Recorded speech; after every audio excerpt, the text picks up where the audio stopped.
जय श्री कृष्ण दोस्तों आज की वीडियो में हम जानेंगे कि कलयुग का अंत कैसे होगा और कलयुग का अंत आते आते इंसान की हालत क्या हो जाएगी। तो आइए बिना विलंब किए आज की कहानी को हम शुरू करते हैं। आपने बचपन में युगों के बारे में तो पढ़ा ही होगा कि युग 4 होते हैं, सतयुग, द्वापर युग, त्रेता युग और कलयुग।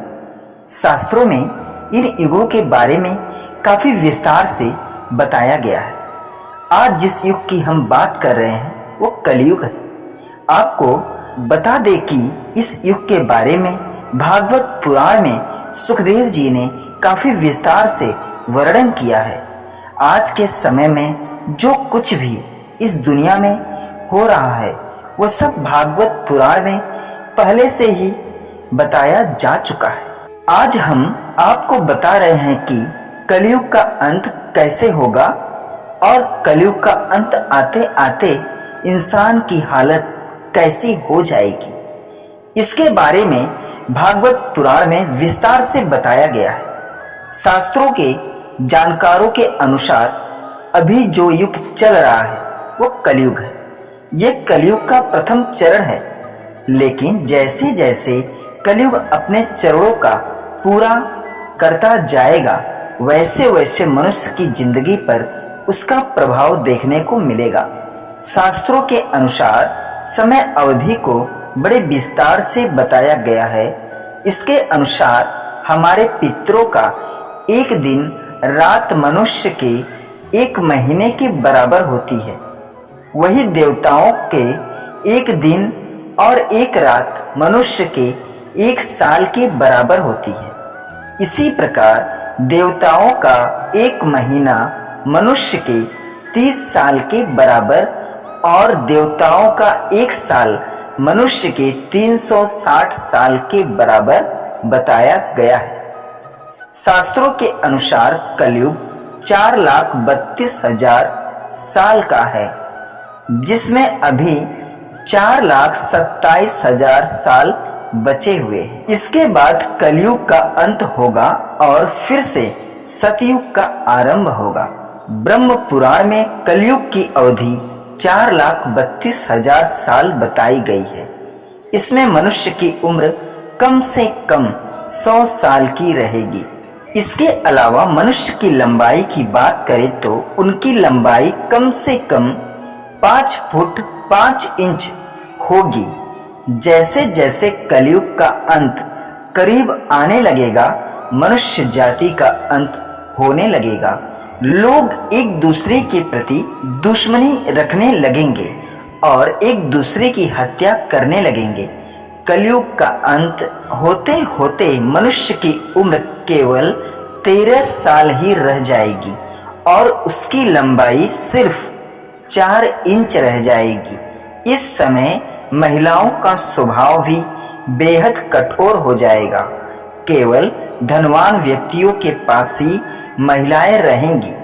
मनुष्य के स्वभाव की बात करें तो उनका स्वभाव गधों की तरह हो जाएगा। पुराणों के अनुसार धरती पर कलिक अवतार का भी जिक्र मिलता है। ऐसा कहा गया है कि जब धरती पाप के बोझ तले दब जाएगी और इस धरती पर अपार पाप होगा, तब भगवान विष्णु कलिक अवतार लेकर धरती पर आएंगे और इस धरती को पापियों से मुक्त करेंगे। इसी के बाद से ही दोबारा सतयुग की शुरुआत होगी।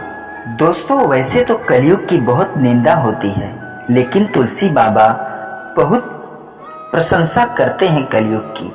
कहते हैं कि यदि मनुष्य विश्वास करे तो कलयुग के समान दूसरा युग नहीं है। इस युग में श्री राम जी के निर्मल गुल समूहों को गा गा कर मनुष्य बिना ही परिश्रम संसार से तर जाता है, संसार रूपी समुद्र से पार हो जाता है। कलयुग में न कर्म है, न भक्ति है और न ज्ञान ही है। राम नाम ही एक आधार है। कपट की खान कलयुग रूपी काल नेमी के मारने के लिए राम नाम ही बुद्धिमान और समर्थ श्री हनुमान जी हैं। राम नाम नरसिंह भगवान है। कलयुग हिरण्यकश्यप है। और जप करने वाले जन प्रहलाद के समान है। यह राम नाम देवताओं के शत्रु कलयुग रूपी दैत्य को मारकर जप करने वालों की रक्षा करता है। अच्छे भाव प्रेम से, बुरे भाव बैर से, क्रोध से या आलस्य से, किसी तरह से भी नाम जपने से दसों दिशाओं में जन कल्याण होता है। बस प्रभु का नाम किसी भी प्रकार से इस कलयुग में लिया तो जाए सही।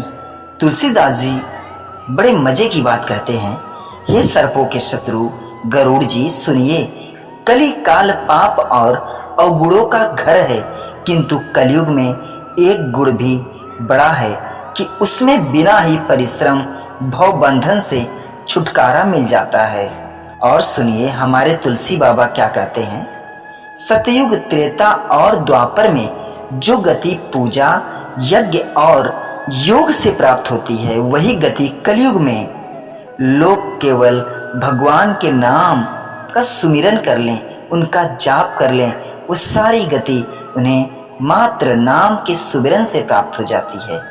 कलयुग का तुलसी बाबा क्या बखान कर रहे हैं, दिल गदगद हो जा रहा है। आगे तुलसी बाबा क्या कहते हैं, सतयुग में सब योगी और विज्ञानी होते हैं। हरि का ध्यान करके सब प्राणी भवसागर से तर जाते हैं। त्रेता में मनुष्य अनेक प्रकार के यज्ञ करते हैं और सब कर्मों को प्रभु को समर्पण करके भवसागर से पार हो जाते हैं। द्वापर में श्री हरि रघुनाथ जी के चरणों की पूजा करके मनुष्य संसार से तर जाते हैं। दूसरा कोई उपाय नहीं है। कलयुग में तो केवल श्री हरि की गुण गाथाओं का गान करने से ही मनुष्य भव सागर की थाह पा जाते हैं। श्री बाबा फिर कहते हैं, कलयुग में न तो योग है और यज्ञ है और न ज्ञान ही है। श्री राम जी का गुणगान ही एकमात्र आधार है। अतः एवं सारे भरोसे त्याग कर जो श्री राम जी को भजता है और प्रेम सहित उनके गुण समूहों को गाता है, वह इस कलयुग में सत गति को प्राप्त होता है, वह मोक्ष के हकदारी होता है, वही भवसागर से तर जाता है। इसमें कुछ भी संदेह नहीं। नाम का प्रताप कलयुग में प्रत्यक्ष है।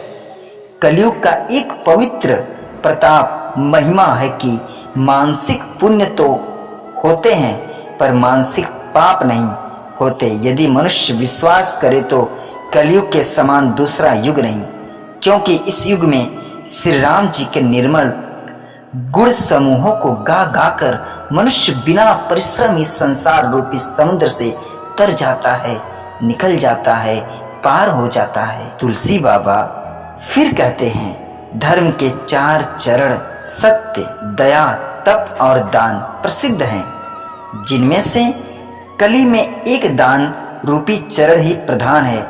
जिस किसी प्रकार से भी दिए जाने पर दान कल्याण ही करता है, वही दान महान है। दोस्तों, मैं आशा करता हूँ कि ये वीडियो आप लोगों को अच्छी लगी होगी। दोस्तों, अगर वीडियो अच्छी लगी हो तो भगवान श्री हरि कृष्ण के लिए, भगवान चक्रधारी के लिए, मुरली वाले के लिए और हमारे प्रिय प्रभु श्री राम के लिए इस चैनल को लाइक, शेयर, सब्सक्राइब जरूर करिएगा। पूरा वीडियो देखने और सुनने के लिए धन्यवाद मित्रों।